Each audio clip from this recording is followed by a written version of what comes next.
opinar.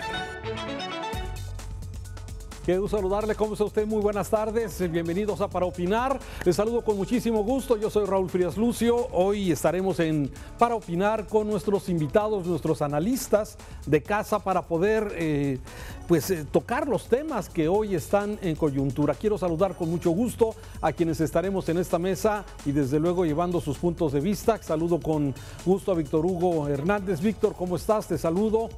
Juan Carlos Zúñiga, ¿cómo Raúl, estás? También Eduardo Torreblanca, ¿cómo están? Les doy la bienvenida, compañeros. Hola, buenas tardes. Bienvenidos. Gracias. Bueno, a ver, hay varios temas, pero quisiera empezar con este tema del fútbol, la violencia en los estadios. No es la primera vez que ocurre en el país.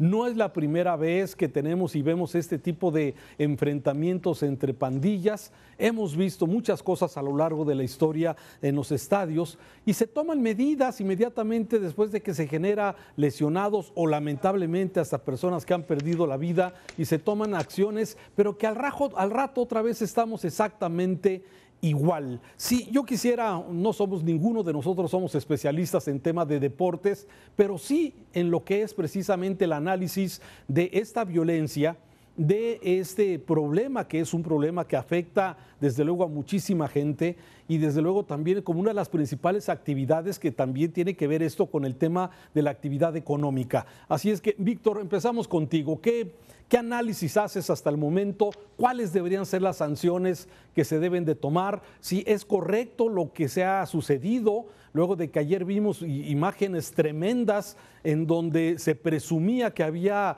muchos muertos y que a la hora de la hora oficialmente no hay muertos, no hay denuncias de desaparecidos y esto de alguna forma le da un vuelco diferente al tema. Víctor.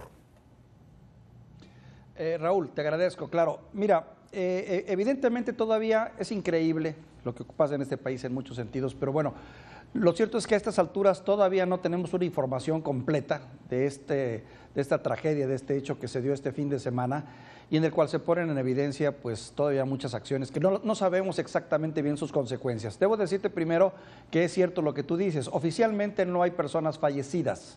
Sin embargo, también oficialmente no hay personas desaparecidas. Sin embargo, en las redes y en otros medios se informa y se reporta de personas desaparecidas. En este país, hablar de personas desaparecidas casi siempre y de manera inevitable nos lleva a fallecidos. No con esto quiero yo decir que haya fallecidos en el estadio, pero cuando menos en un país donde el sospechosismo y donde se puede fusilar a 15 personas y no encontrar los cuerpos, pues por favor, permíteme dudarlo. Eso en cuanto a mi primera observación, en cuanto a si hay o no hay muertos. Lamento mucho que no sean más explícitos, más directos y más francos en la información y eso ha generado también un mundo de rumores, de distorsiones y de mala información. El fenómeno de la violencia en el fútbol no es un problema social, especialmente en los países de Latinoamérica, resultado también de la pobreza, la exclusión, la desigualdad, que han construido entremados sociales que tienen reacciones en diferentes partes y fenómenos de nuestra vida social. La vida en los estadios es un reflejo de lo que ahí ocurre. Y ahí nos estamos enfrentando básicamente, yo en este primer comentario, a tres situaciones fundamentales. Primera, la educación, desafortunadamente, la falta de conciencia y de valores cívicos y ética de gente o ciudadanos o personas como tú lo quieras ver, que al calor de las copas o al calor de un resultado de fútbol se vuelven seres inconscientes, animales, capaces de matar, de destruir y de arrasar con todo, a la luz de una idea deportiva. Segundo, claro que no hay leyes, no hay avances, no hay un reglamento formal que permita sancionar debidamente a estos personajes, lo suficiente como para poner ejemplo y sentar precedentes. No se hace, que nos lleva al otro aspecto. Detrás de esto, negocio, cuidando la inversión, cuidando los dineros y dejando en una situación lamentable la imagen del fútbol mexicano de nueva cuenta. La mala preparación, finalmente te diría, y actuación de los cuerpos responsables de seguridad, policías que se agarran a modo de fin de semana, a ver quién se quiere ganar una lana extra, váyanse a cuidar ahí al estadio sin tener la mínima capacidad para poder manejar fenómenos masivos de esta naturaleza. Lamentable, pero esas son mis primeras lecturas, Raúl. Ante estos hechos que nos narra bien y coincido contigo en que hay una descomposición en general, sí, desde luego me parece que es fundamental este tema que tú mencionas, sí, también no se respeta la ley, en este país no hay consecuencias y el tema del negocio. Pero, a ver, a mí me parece que el tema de las broncas entre pandillas, entre barras, entre aficionados, digamos, la competencia que hay en este sentido, pues desde luego la hemos visto y a veces pareciera que es difícil evitarla. Pero lo que sí llama la atención es la raquítica presencia policíaca en el estado de Querétaro, concretamente la responsabilidad del municipio, del club, de la corregidora de los Gallos Blancos, que pues parecía que no viera un riesgo y no había policías. Juan Carlos Zúñiga, tus observaciones primeras. Y efectivamente son 350 elementos de seguridad privada los que estaban en el estadio, 350 elementos que no tienen la capacitación y no tienen las habilidades para controlar una situación, una circunstancia como esta. Además, bueno, pocos policías, 150 municipales y 100 estatales, es lo que ha informado el dueño de Gallos Blancos, Gabriel Solares, pero a mí me parece que dentro de toda esta discusión, lo que se ha comentado de la posible intervención del crimen organizado y de la colusión que pudiera haber entre los guardias de seguridad o los propios policías, porque hay evidencia periodística. Hoy el diario Reforma publica cómo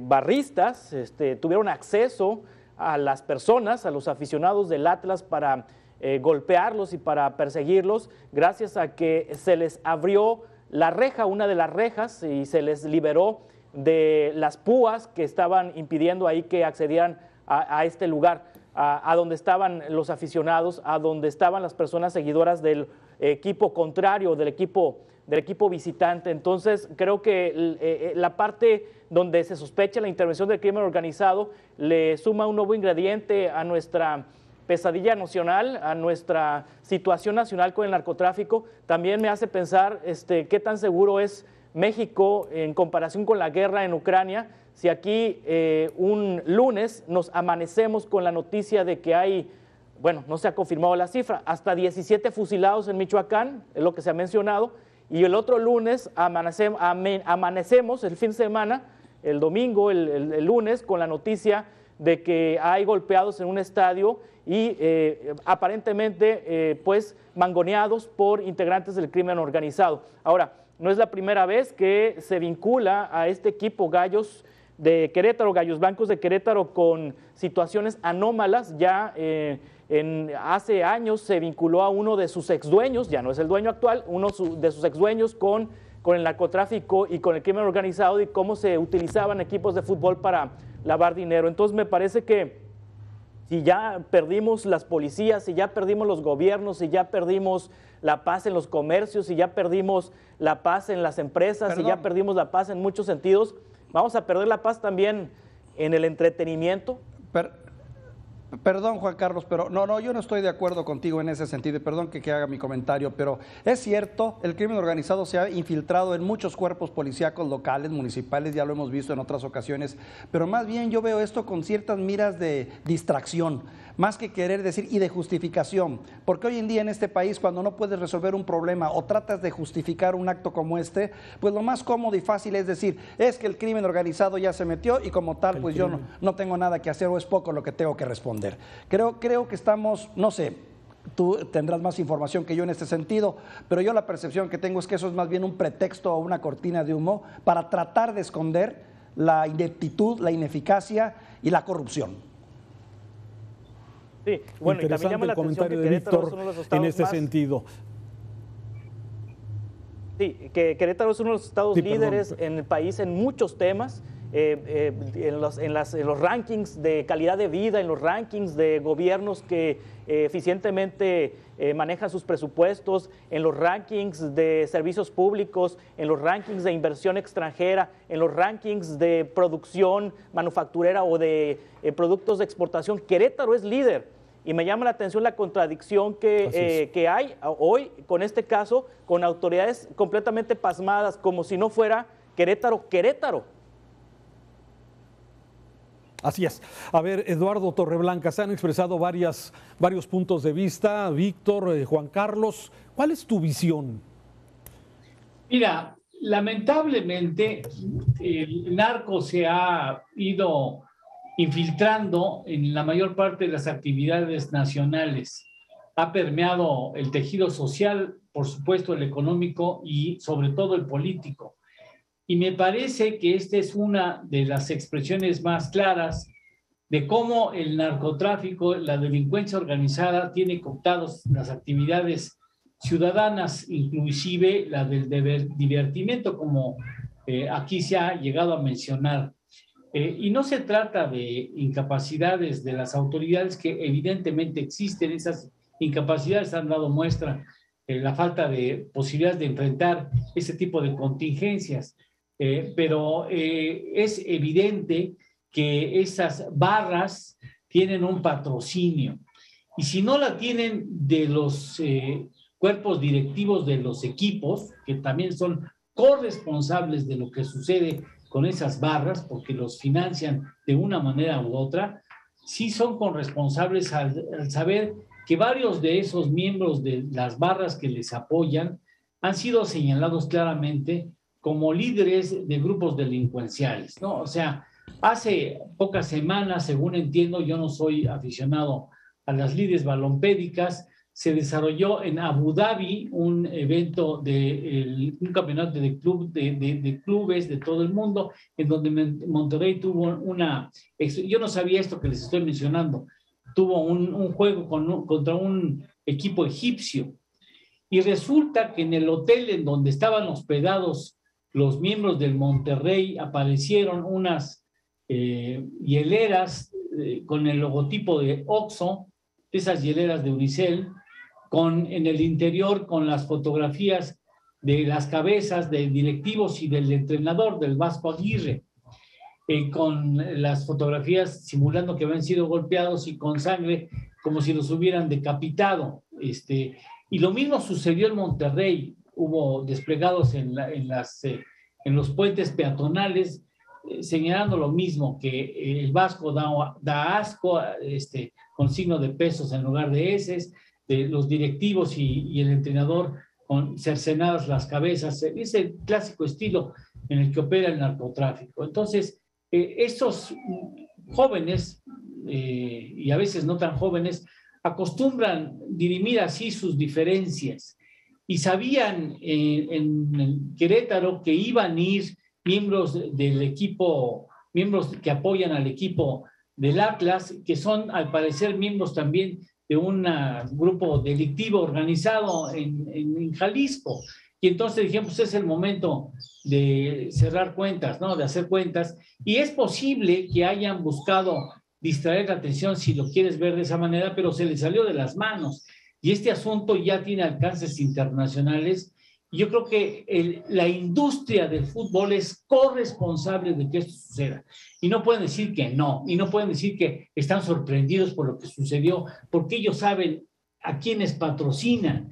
O sea, en la prensa hoy vemos ya los nombres de quienes son los líderes o cabecillas de esas organizaciones que están tomando las barras de los equipos.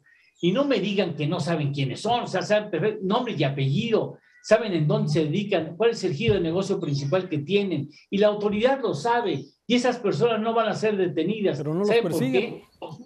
Porque tienen colusión con los policías y con los jueces y con los presidentes municipales, y posiblemente en algunos estados con los gobernadores. O sea, nos asombramos. Pues esa es la podredumbre que hemos permitido al momento en que le damos cabida al narcotráfico, a la vida política, social y deportiva en este país.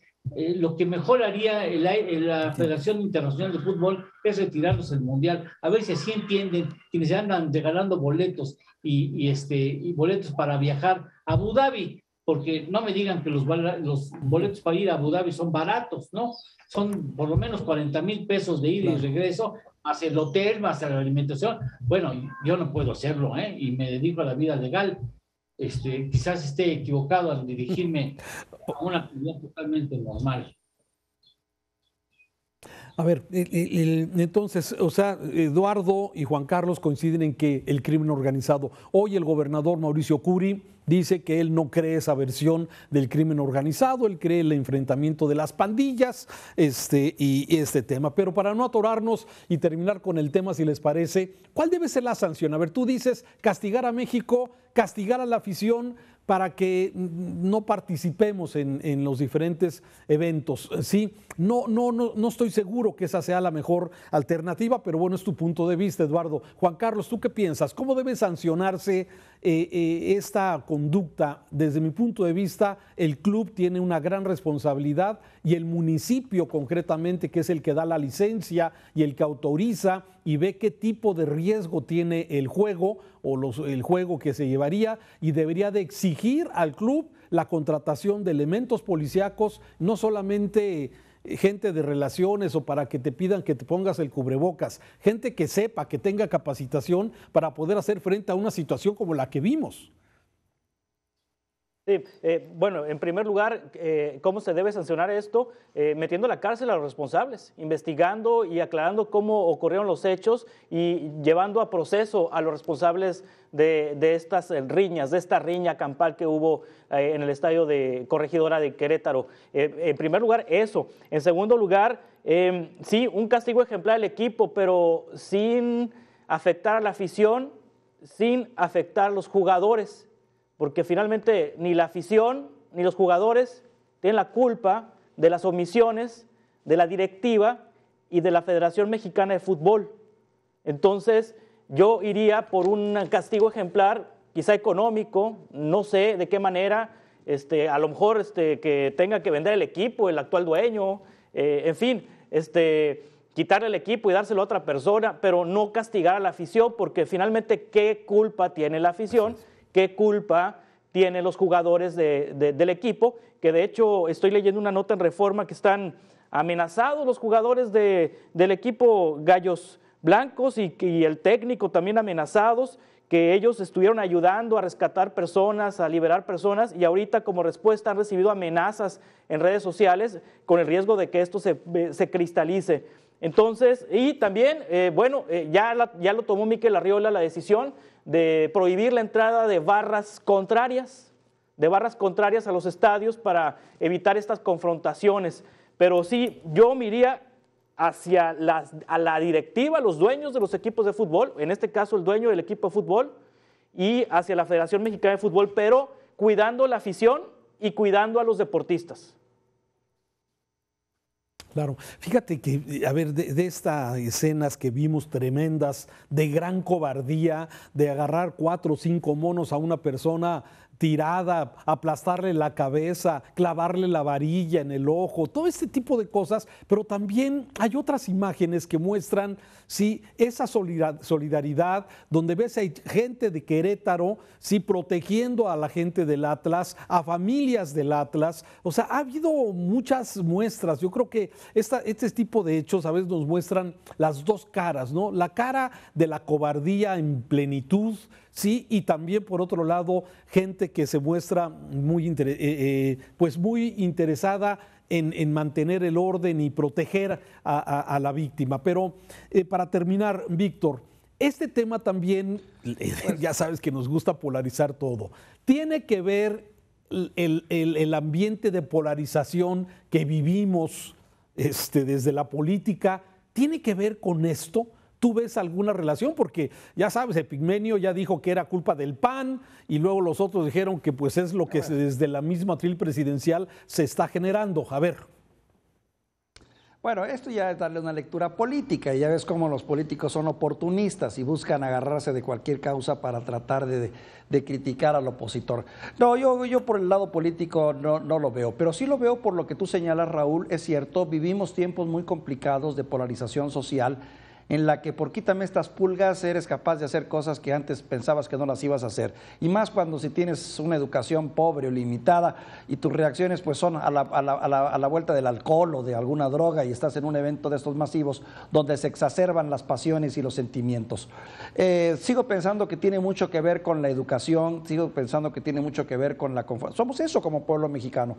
México es un país en ese sentido todavía bárbaro en muchos sentidos y se refleja mucho en los estadios. No es esta la primera vez que ocurre, ya lo habías señalado tú, han pasado muchas otras historias en los estadios que nos han puesto en el ámbito mundial. Y sí, esto ya se castiga, En el 2005-2006, la Cámara de Diputados, recuerdo, sancionó severamente, incluyó el tipo de castigo de delitos deportivos.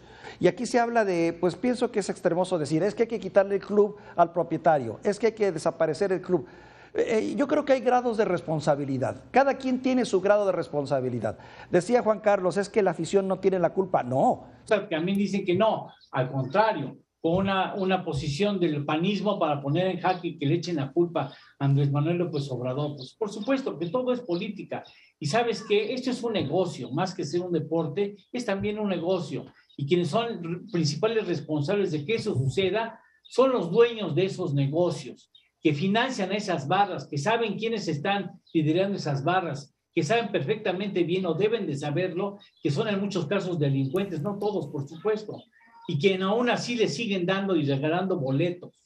Por supuesto que lo saben. Y es probable que esto fuera el inicio de una bronca común y corriente, pero se salió de las manos, porque además hay un policía que los deja entrar, como bien se ha apuntado aquí. Hay imágenes donde un uniformado le abre la puerta a que empiecen a ingresar a la zona en donde están los aficionados de Querétaro.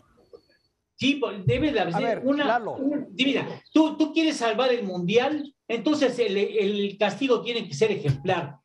Si no, no te la va a comprar el mundo. ¿Y con qué autoridad vas a organizar un campeonato de fútbol cuando no pudiste controlar a un puñado de estudiantes? Es un evento sensacionalista y es un evento plagado de violencia que evidentemente pues, siempre impacta, como ha ocurrido con las turbas argentinas o los partidos en Inglaterra, que se vuelven nota mundial cuando hacen sus estragos. Pero no que es político y como tal lo hacemos más político. No, no era político y lo hicimos político.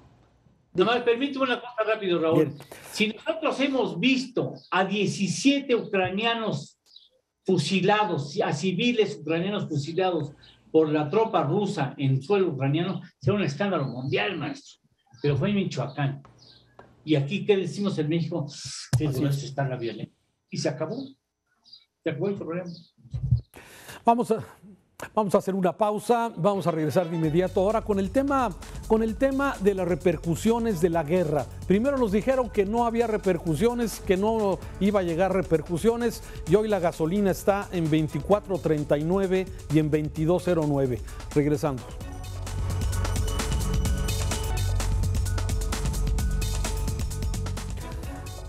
Seguimos para opinar. Muchas gracias por acompañarnos con nuestros analistas, Eduardo Torreblanca, Víctor Hugo Hernández, Juan Carlos Zúñiga, y desde luego con sus puntos de vista y opiniones sobre temas. A ver, la crisis de Ucrania, desde luego tiene muchas aristas, ya hemos hablado que es una invasión, una guerra que se está llevando en varias autopistas, en varias líneas, yo diría. Una la real, la de los ataques, la de invasión, la otra la de la guerra cibernética, por llamarla de alguna forma, y en este asunto. Pero, ¿cómo nos está afectando? Porque a veces todavía vemos, además de la tragedia que vemos de las familias de Ucrania, y que muchos mexicanos se encontraban allá y casi todos los medios de comunicación hemos tenido contacto con algunos de ellos. Más allá de eso, la afectación en un mundo que todavía no sale de la pandemia, que no se recupera de la crisis económica pospandemia o todavía con pandemia, y ahora, bueno, pues tenemos ya efectos de otro tipo. Y uno de ellos, me parece, y ahorita seguramente Eduardo Torreblanca nos puede dar una muy buena visión de este asunto. El precio del petróleo ¿sí? Donde México es exportador, está en $110 la mezcla mexicana, ¿no? Hijo, padrísimo, porque el presupuesto está más o menos programado sobre 40 y tantos, si no me equivoco, 40 y tantos dólares, Eduardo. Entonces, imagínate, estamos vendiendo mucho petróleo. Pero importamos una cantidad importante de energéticos, es decir, la balanza comercial en materia energética es desfavorable para México en 25,000 millones de dólares, una cosa así por el estilo, es decir, compramos más energéticos que lo que logramos exportar de poco petróleo que nos queda para exportar. O sea, no nos conviene por mucho un precio alto.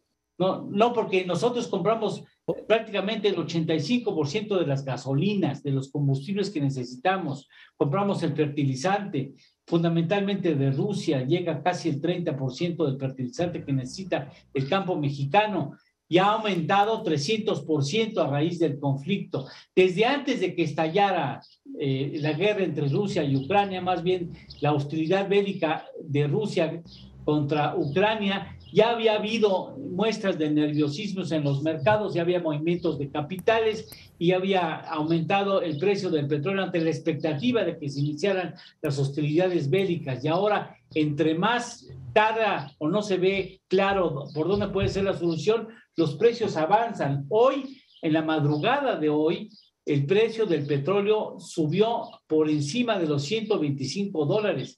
Estamos cerca de lo que fue el récord histórico para el West Texas Intermediate, que es un referente más cercano a la mezcla mexicana de exportación, que el 3 de julio del 2008 alcanzó los $145.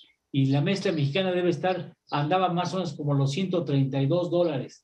Pero esa es una parte, ahí están los fertilizantes, recibimos importantes cantidades de fertilizantes de Rusia, fundamentalmente. El trigo ha aumentado 30% a raíz del conflicto, porque Ucrania y también Rusia, pero Ucrania sobre todo, es un semillero, es un gran generador de trigo en el mundo y de exportador de trigo, así como el maíz.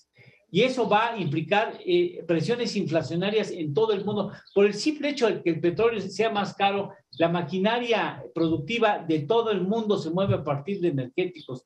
Y esto va a tener consecuencias importantísimas en todos los países del mundo, en todos. No hay uno que se salve de la presión inflacionaria que representará este conflicto. Y a nosotros también la parte alimentaria. México debe estar importando aproximadamente 35,000 millones de dólares en alimentos y los traemos de fuera y los tenemos que pagar en dólares más fortalecidos, porque el movimiento de capitales exige que los capitales se refugien en activos con menos riesgo, como pueden ser los bonos del Tesoro, y eso hace que aprecie el dólar en el mundo y se deprecie la moneda mexicana. O sea, por los dos lados nos zumba,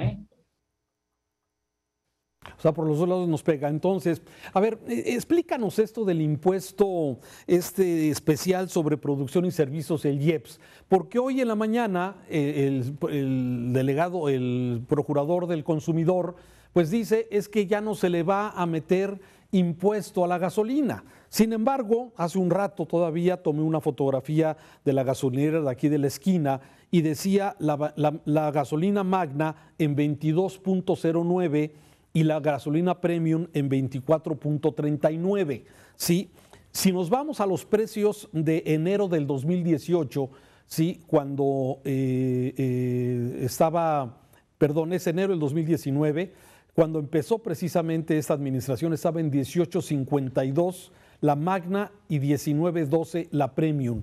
Es decir, tiene un aumento de más de 5 pesos el litro de gasolina. Entonces, explícanos esto del subsidio del impuesto, ¿cómo opera? ¿Cómo funciona? ¿Por qué dicen le estamos quitando el impuesto? Debería ser más barata la gasolina. No, bueno, lo que pasa es que mira, vamos a suponer, ojalá voy a tener una tablita ahí para explicarlo con más claridad, pero vamos a suponer, este elemento es el precio de la gasolina, independientemente de los impuestos, del impuesto al valor agregado, del IEPS, hay un precio por la gasolina. La gasolina que traemos la tenemos que importar de otros países y después a eso lo tenemos que almacenar en algún lado y después tenemos que transportarlas hasta las gasolineras y eso tiene un precio.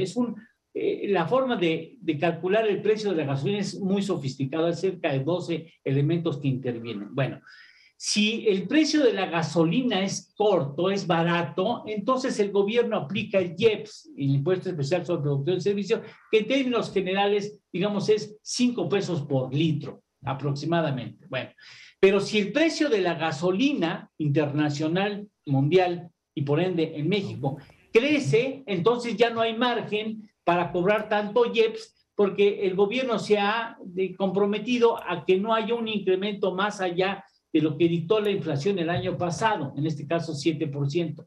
Entonces, en la medida en que crece el precio de la gasolina, se hace más pequeño el posible cobro del IEPS, a tales extremos que hoy la gasolina está tan cara que no hay margen para cobrar el IEPS. Y entonces ellos dicen que hay un estímulo fiscal, ¿no? Porque les choca la idea de hablar de subsidios. Lo que está haciendo el gobierno es no cobrar, renunciar voluntariamente a cobrarnos el IEPS, porque si nos cobra el IEPS, el asunto se va por encima de los 25 pesos y aquí nadie detiene la inflación, no le conviene al gobierno. Además rompería su palabra, ¿verdad? Que es tan importante. Entonces, lo que hace el gobierno es, no, pues me aguanto las ganas de cobrar el IEPS. Es más, hoy en día, por los precios de la gasolina y los precios del petróleo que acabamos de mencionar actualmente, no solamente no cobra el IEPS, sino está estableciendo políticas fiscales aplicables a los distribuidores de los combustibles para que puedan mantener el precio bajo.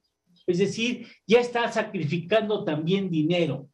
Y el chiste es ver hasta dónde va a aguantar el gobierno este sacrificio fiscal, porque no está cobrando un solo centavo de IEPS, porque ya no hay margen para poderlo hacer. Si cobra el IEPS, se le dispara el precio de la gasolina, y entonces ahora está dándole estímulos a los impuestos que pagan los gasolineros para que no lo traduzcan al consumidor, porque este asunto es muy delicado, muy delicado. ¿Hasta dónde va a aguantar el gobierno ese subsidio a la venta de combustibles para nosotros los particulares?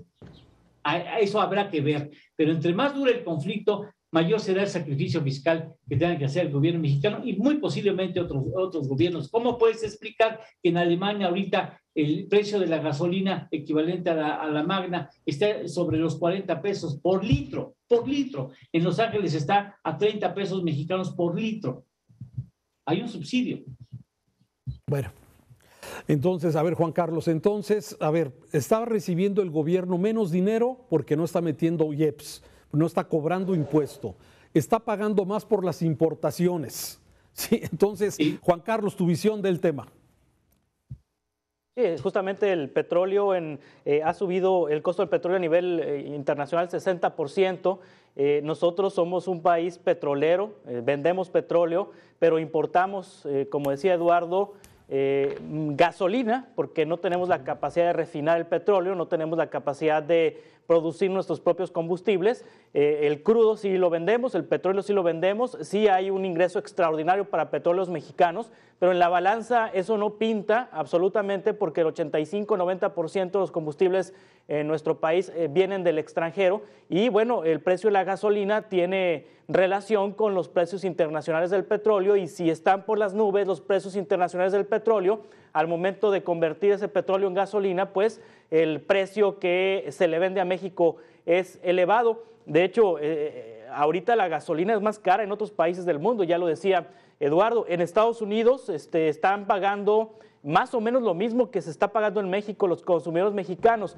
El otro impacto es que va a recaudar menos el gobierno federal en IEPS y eso impacta el presupuesto que se diseñó para este 2022, la perspectiva de recaudación pues no se va a cumplir. Tan solo en enero, que todavía no había guerra, pero sí había mucha especulación, el gobierno dejó de ingresar se cayó casi 40% lo recaudado en IEPS, y esto es porque cada semana la Secretaría de Hacienda aplica este estímulo que no es que le metan dinero, es más bien que deja de cobrar impuestos a la gasolina, pero ese impuesto que deja de cobrar la gasolina ya está presupuestado y eso va a causar un boquete. Y hay que sumar lo que dice Eduardo, que están conteniendo también el precio a través de otros rubros como la distribución.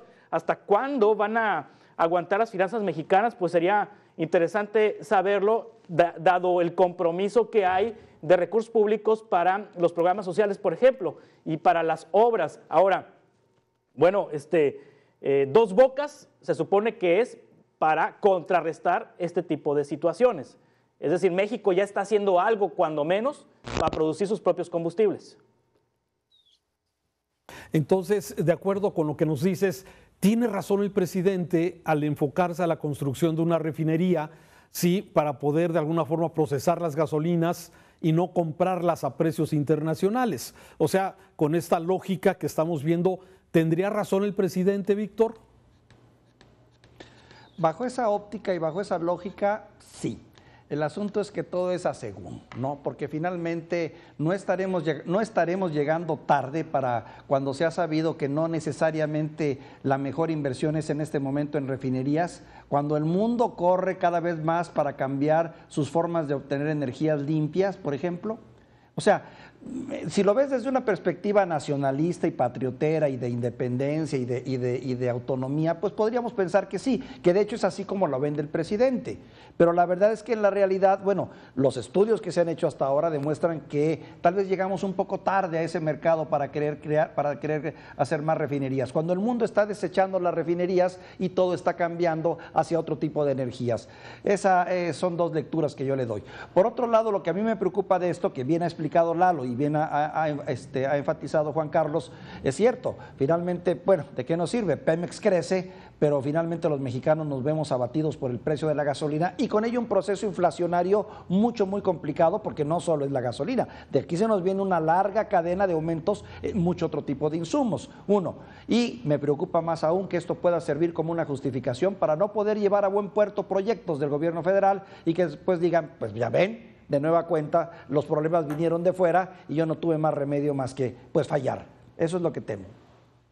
Nos cayó como Raúl, anillo al dedo la guerra. Sí, Eduardo, ibas a señalar sobre el tema de la refinería Dos Bocas, sí.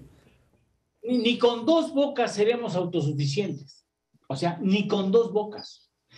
Ahora, si tomas al país actual y lo pones en los 80, lo regresas a los 80, hace mucho sentido lo que hace el presidente, lo que dice el presidente, todo el sentido del mundo. Pero ahora estamos obligados a generar energías limpias, después del daño que le hemos hecho a la tierra y al daño que le hacemos cotidianamente al medio ambiente y a las consecuencias que eso nos está acarreando a nosotros y a futuras generaciones, es obligado a migrar de los combustibles fósiles a las energías limpias. Y hoy lo que tenemos que hacer es invertir en el sol, en el agua y en el viento, en donde México es privilegiado. Y en lugar de andar haciendo refinerías que el día de mañana lo que van a tener que acabar haciendo es agua de horchata, deberíamos estar invirtiendo y establecer programas estratégicos para que venga la inversión a establecer sus paneles solares, sus hélices eólicas, tratar de aprovechar lo que tenemos en las presas y generar energías limpias en este país.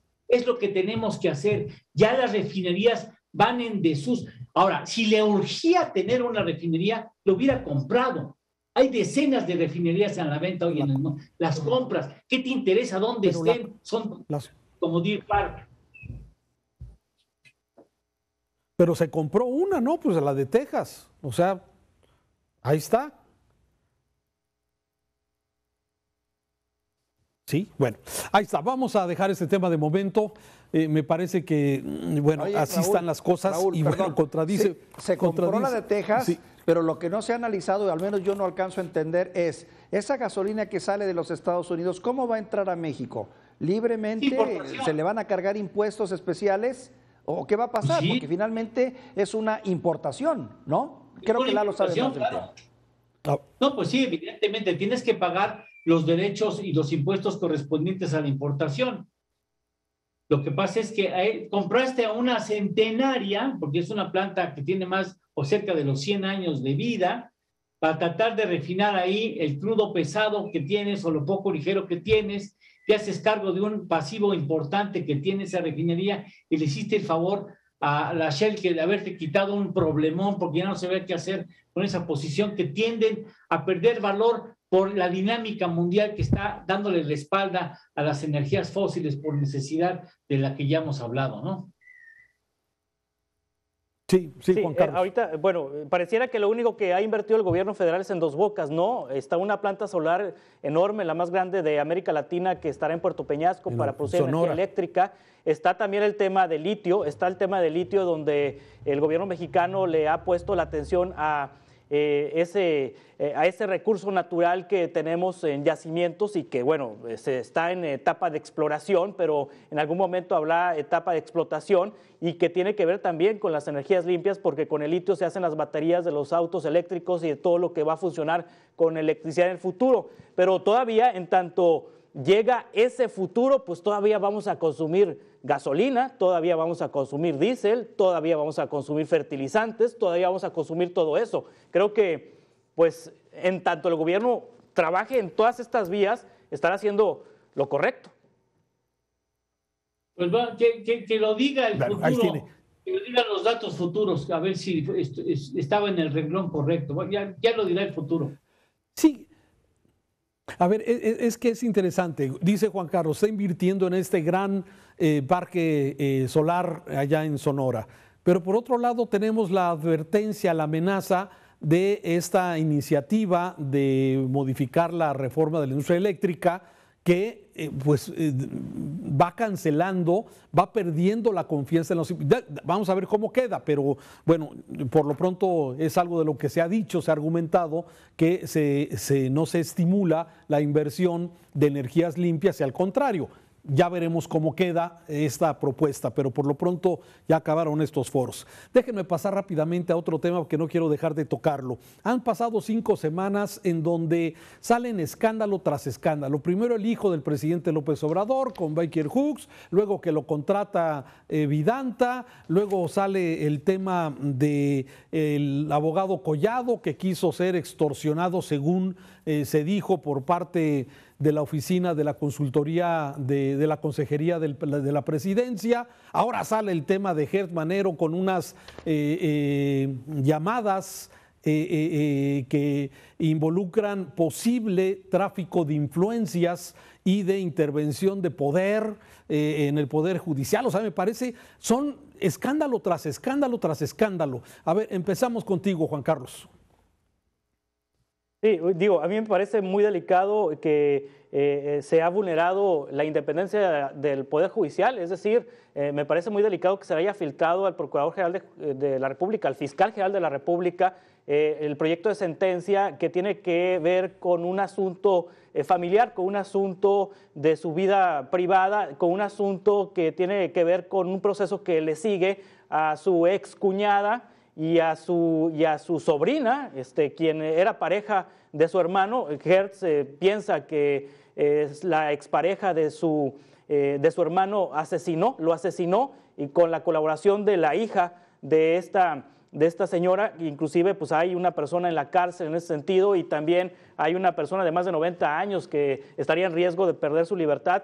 Y bueno, poco a poco nos hemos dado cuenta cómo se ha documentado el caso en la forma en que el Fiscal General de la República ha mezclado este asunto personal traficando influencias para obstaculizar el acceso a la justicia y para enrarecer este caso que tiene que ver con su familia. Pero hoy, más allá de la vida privada del fiscal y de este asunto familiar, preocupa la filtración, preocupa que el Fiscal General de la República tenga acceso a un proyecto de sentencia cuando se trata de la Fiscalía General de la República, un órgano que tiene que ser independiente y no codependiente del Poder Judicial, y creo que esto se tiene que investigar dentro del propio Pleno de la Suprema Corte de Justicia, cómo es que se filtró ese proyecto de sentencia, que no nos sorprende, o sea, ya ha ocurrido, se ha filtrado a medios proyectos de sentencia, a los propios ministros a veces lo hacen a propósito, pero en este caso pues hay una circunstancia personal donde se sospecha el uso particular que ha hecho Gers de la Procuraduría General de la República, la Fiscalía General de la República, en este caso de la familia, y ya sus parientes lo han visibilizado. También preocupa la forma tan tajante como el presidente defiende al Fiscal General de la República, que en este caso se supone que también es independiente, es un poder independiente del Ejecutivo, entonces no tendría necesidad del presidente de salir a defender al Fiscal General de la República, se puede defender solito. Sí, que le tiene confianza. Bueno, se pueden conformar varios delitos. Uno de ellos es la utilización de recursos públicos a favor de un tema particular del mismo fiscal. Un segundo es abuso de poder, es el fiscal de alguna forma, y de esto tener alguna injerencia sobre los proyectos de sentencia del Poder Judicial me parece sumamente delicado, y esto pareciera que conforma una serie de la utilización, digamos, de la justicia de manera facciosa, ¿sí? Y esto me parece muy, muy delicado. Esto hubiera sido un escándalo en cualquier parte del mundo, y aquí el presidente dice que le tiene confianza al fiscal todavía y se está enfocando hacia el tema del espionaje, que me parece que es un tema de este espionaje ilegal, pero me parece que el tamaño de lo que muestra este espionaje es delicado. Víctor. Sí, Raúl, una acción ilegal como es el espionaje ilegal, que debería de ser castigado severamente en este país, sirve para poner en evidencia otra serie de acciones ilegales también, ilegales y absurdas en este país, en el que ya no, a mí no me extraña, no tengo idea, pero ya me imagino el tráfico de información y de filtraciones que se están dando constantemente y los favores que se las pasan haciendo entre ellos, porque al final del día ellos llegan también a sus acuerdos debajo de la mesa. Una cosa es lo que tú consumes públicamente y la información que llega a nosotros, que entendemos muchas veces es filtrada o es investigada a cuentagotas, porque no estamos en el lugar de los hechos como tal, no estamos en esa oficina, no estamos en esa comida, no estamos en esa reunión en la que se dicen, se hablan y se llegan a acuerdos. Mira, me queda claro, tenemos una clase política que sigue siendo igualísima a las anteriores, igual o muy parecida a la que ha habido anteriormente. Comparten favores, se pasan información, se ayudan mutuamente y ahí se la van llevando. Y uno nada más recibe, pues bueno, cierta versión de los hechos, por un lado. Por otro, sí me preocupa mucho el papel de Alejandro Gertz Manero, porque finalmente es un hombre de edad, 82 años de edad, que podríamos haber esperado de él algo más de lo que está pasando realmente. Una fiscalía que tiene tantos casos pendientes, que tiene tantos asuntos sin resolver, donde para mi percepción, se ha quedado trabada la justicia en este país, porque finalmente no hemos visto que sean llamados a estamos cuentas teniendo los problemas con tu audio, Víctor. Parece que estamos teniendo problemas con tu audio. A ver si me lo corrigen. Sí, te estamos escuchando cortado, por favor, Víctor. Sí. A ver, Eduardo Torreblanca, te doy voz para que nos comentes sobre este tema. Debería ser un escándalo tremendo y sin embargo se minimiza desde el atril presidencial. Sí, es un cochinero, o sea, es un cochinero, la verdad, y el presidente es muy dado a arriesgar o poner en juego su capital político en favor de colaboradores en los que cree, pero que no las traen todas consigo. A mí me parece que la filtración, que es indebida, se obtuvo de manera ilegal, entiendo, también es un delito, pues deja claro quién es el fiscal y deja claro cómo se maneja el poder y cómo se utiliza el poder que tiene en favor de sus intereses en un conflicto particular, por cierto, muy, muy escabroso, muy delicado. Entonces, yo creo que el presidente no debería de comprometer su capital político, que ya está suficientemente golpeado como para dar la cara en un asunto en donde lo más probable es que salga perdiendo. Ese es por el lado del presidente.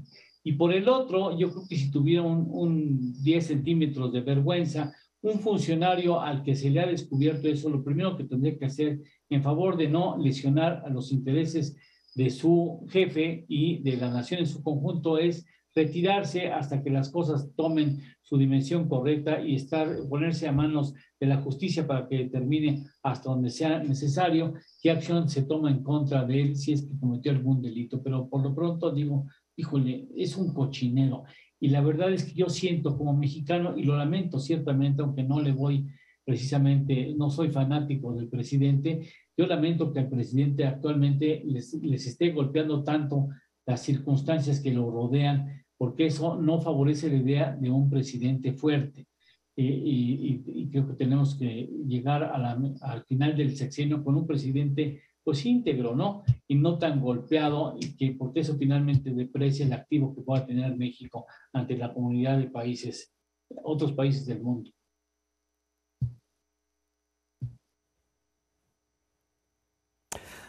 Caramba, Eduardo, pues bueno, así están las cosas en este tema. Me parece un asunto delicado, como se ha coincidido en la mesa que ustedes. Víctor, estabas terminando una idea y te interrumpimos para concluir con este espacio. Adelante, Víctor. ¿Me escucho mejor? Raúl, ya me escucho, ¿verdad? Bien. Bueno, lo que comentaba finalmente es que lamento, primero el tráfico de información y relación, que yo creo que ha sido una constante ayer y hoy, o sea, sigue presente en este país, haciéndose favores entre ellos, filtrándose información, dándose datos que no se deberían de dar ética y moralmente, ética principalmente, pero en fin, así se gastan nuestros funcionarios y nuestros representantes su manera de comportarse, ¿no? ¿Por qué? Porque finalmente pues así de eso viven, ¿no? También de favores y de apoyos mutuos, y yo te doy información hoy, tú me apoyas mañana, ya nos la vamos llevando.